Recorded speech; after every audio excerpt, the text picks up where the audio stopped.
সনাতন ধর্ম মতে বছরের একটি অন্যতম গুরুত্বপূর্ণ সময় হলো পিতৃপক্ষ। শাস্ত্র অনুসারে এই সময় আমাদের পূর্বপুরুষরা বিভিন্ন রূপ নিয়ে পৃথিবীতে ফিরে আসেন। এই সময় পূর্বপুরুষরা তাদের পরিবারের আশেপাশেই থাকেন, তাই বছরের এই সময়টাকে অত্যন্ত গুরুত্বপূর্ণ সময়কাল বলে মনে করা হয়। বন্ধুরা, প্রত্যেক বছর ভাদ্রপদ মাসের পূর্ণিমা তিথি থেকে শুরু হয় এই পিতৃপক্ষ, যা চলে পিতৃমোক্ষম অমাবস্যা পর্যন্ত, যাকে আমরা মহালয়ার অমাবস্যা বলে থাকি। বন্ধুরা, সাধারণত 15 দিন ধরে চলে এই পিতৃপক্ষ। এই বছর 2024 সালের পিতৃপক্ষ শুরু হচ্ছে আগামী 17 সেপ্টেম্বর মঙ্গলবার পিতৃপক্ষ শুরু হবে। এক পক্ষকাল অর্থাৎ 15 দিন পিতৃপক্ষ চলার পর আগামী 2রা অক্টোবর পিতৃপক্ষ শেষ হয়ে দেবী পক্ষর সূচনা হবে। পিতৃপক্ষের শেষ দিনটি মহালয়া হিসেবে পালিত হয়। বন্ধুরা, শাস্ত্র অনুযায়ী বলা হয়েছে যে পিতৃপক্ষ চলাকালীন সময়ে এমন কিছু বিষয় রয়েছে যা আমাদের সর্বদাই এড়িয়ে চলা উচিত। এই সময় এমন কিছু কিছু কাজ রয়েছে যা আমাদের কখনোই করা উচিত নয়। এর ফলে পরিবারের অমঙ্গল নেমে আসে। এই সময়কালে আমাদের প্রয়াত পূর্বপুরুষদের আত্মার শান্তির উদ্দেশ্যে আমাদের কিছু কিছু কাজ অবশ্যই করা প্রয়োজন।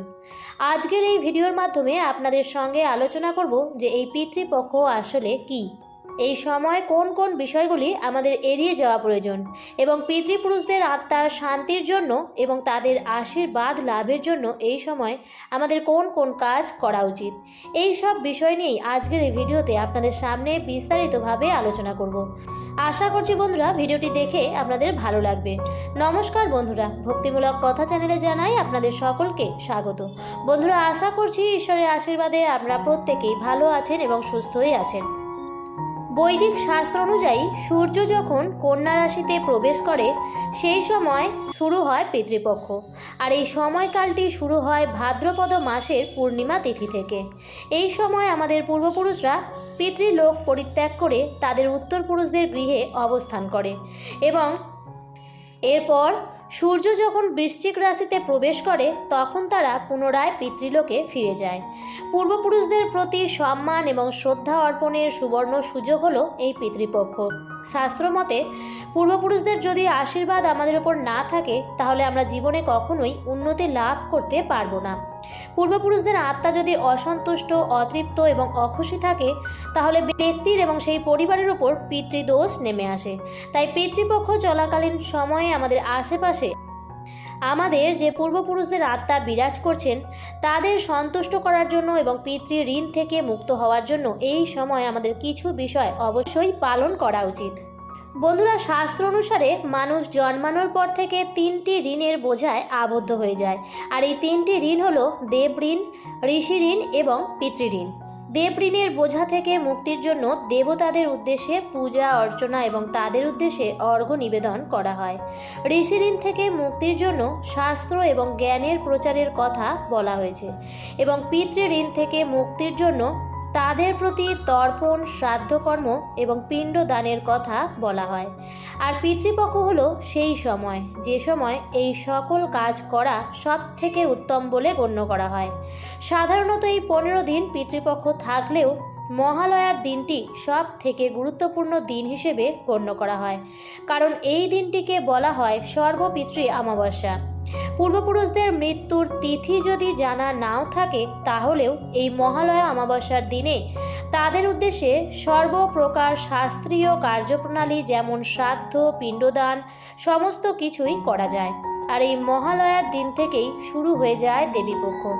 বন্ধুরা, পিতৃপক্ষ চলাকালীন সময়ে যেহেতু আমাদের পূর্বপুরুষদের আত্মা আমাদের আশেপাশেই বিরাজ করেন, তাই এই সময় কিছু কিছু কাজ অবশ্যই এড়িয়ে চলা উচিত।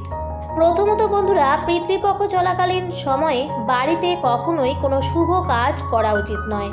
যেমন ধরুন বিবাহ, বাগদান, গৃহপ্রবেশ, গৃহ নির্মাণ, গৃহ ক্রয়, অন্নপ্রাশন, সাধভক্ষণ ও উপনয়ন, বা নতুন কোনো ব্যবসা শুরু করা অথবা ঘরের জন্য নতুন কোনো জিনিস কিনে আনা একেবারেই উচিত নয়।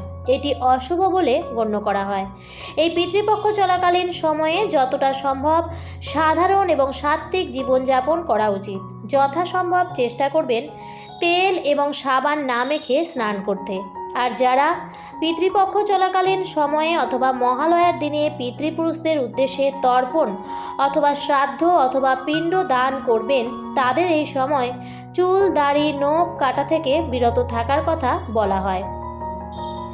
শাস্ত্র অনুসারে সাধারণের ক্ষেত্রেও এই বিষয়টি অনেকখানি প্রযোজ্য।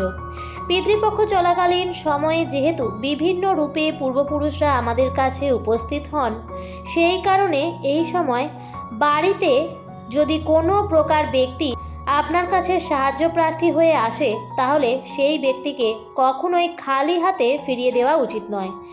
এছাড়াও যদি কোনো কুকুর, বিড়াল বা পাখি অথবা অন্য কোনো প্রাণীও যদি আপনার বাড়িতে আসে, তাহলে কখনোই কিন্তু তাদের তাড়িয়ে দেবেন না। পারলে তাদের অবশ্যই কিছু না কিছু খাবার দেবেন। মনে রাখবেন, এই সময় আমাদের পূর্বপুরুষরা যে কোনো রূপ নিয়ে আমাদের ঘরে আসতে পারেন। তাই একটি কথা অবশ্যই মনে রাখবেন যে এই পিতৃপক্ষ চলাকালীন সময়ে ভুলেও কাউকে অপমান করবেন না। এই সময় কাউকে অপমান করার অর্থ হলো আপনি আপনার পিতৃপুরুষদেরই অপমান করছেন। বন্ধুরা, এই পিতৃপক্ষ চলাকালীন সময়ে আমাদের পূর্বপুরুষদের উদ্দেশ্যে আমরা খাবার নিবেদন করে থাকি। যদি আপনি পূর্বপুরুষদের উদ্দেশ্যে খাদ্য নিবেদন করেন, তাহলে লোহার বাসনে কখনোই তা রান্না করবেন না এবং লোহার বাসনে তা কখনোই নিবেদনও করবেন না। লোহার বাসন ছাড়া তামা, পিতল অথবা অন্য কোনো ধাতুর পাত্র, এমনকি মাটির পাত্র ব্যবহার করতে পারেন। এই পিতৃপক্ষ চলাকালীন সময়ে আপনি দুপুরের পর আপনার পিতৃপুরুষদের স্মরণ করে তাদের উদ্দেশ্যে খাবার উৎসর্গ করতে পারেন। আর এই খাবার ব্রাহ্মণ বা কোনো দুস্থ ব্যক্তি অথবা কাক, গরু এবং কুকুরকে খাইয়ে দিতে পারেন। বন্ধুরা, পিতৃপক্ষ চলাকালীন সময়ে পিতৃপুরুষরা অনেক সময় স্বপ্নেও দর্শন দিয়ে থাকেন এবং বিভিন্নভাবে দর্শন দিয়ে থাকেন। যদি আপনি পিতৃপক্ষের সময় আপনার পূর্বপুরুষদের স্বপ্ন বারবার দেখতে থাকেন, তার মানে তার কোনো ইচ্ছা অপূর্ণ থেকে গেছে। তাই তারা স্বপ্নের মাধ্যমে আপনাকে সেই সংকেত দিচ্ছেন। তাই তার আত্মার শান্তির জন্য তাদের শ্রাদ্ধ, তর্পণ, পিণ্ডদান করা উচিত এবং আপনার সাধ্যমতো ব্রাহ্মণ এবং দরিদ্রদের কিছু অন্ন, বস্ত্র বা খাদ্য দান করুন এবং তাদেরকে সম্মানের সঙ্গে পেট ভরে খাওয়ান। তবেই আপনি তার আত্মার শান্তি দিতে পারবেন। বন্ধুরা, প্রয়াত পূর্বপুরুষদের স্বপ্ন দেখার অর্থ হলো শুভ এবং অশুভ দুটি দিককেই বোঝায়, আর যা থেকে আমরা আমাদের আগাম ভবিষ্যৎ সম্পর্কে সংকেত পেয়ে থাকি। পিতৃপক্ষ চলাকালীন সময়কালে আরও কিছু কিছু নিয়ম আছে যেগুলি প্রত্যেকেরই পালন করা উচিত। পিতৃপক্ষ চলাকালীন সময়ে আমিষ জাতীয় খাদ্য, রসুন, পেঁয়াজ এবং বাইরের খাবার এড়িয়ে চলাই উচিত। এই সময় যতটা সম্ভব ঘরে তৈরি সাত্ত্বিক খাবার খাওয়া উচিত। অনেকেই বলে থাকেন যে পিতৃপক্ষ চলাকালীন বেগুন রাঁধা এবং খাওয়া বারণ। যিনি তর্পণ করবেন তিনি তর্পণের সময় চামড়ার তৈরি কোনো জিনিস যেমন বেল্ট বা জুতো পরবেন না। মানি ব্যাগও যদি চামড়ার সঙ্গে থাকে তাহলে তা রাখবেন না এবং তর্পণের সময় মন্ত্রোচ্চারণের মাঝে কারোর সঙ্গে কথা বলাও উচিত নয়। তাই বন্ধুরা, এই পিতৃপক্ষ চলাকালীন সময়ে চেষ্টা করবেন এই সমস্ত বিষয়গুলি মেনে চলার।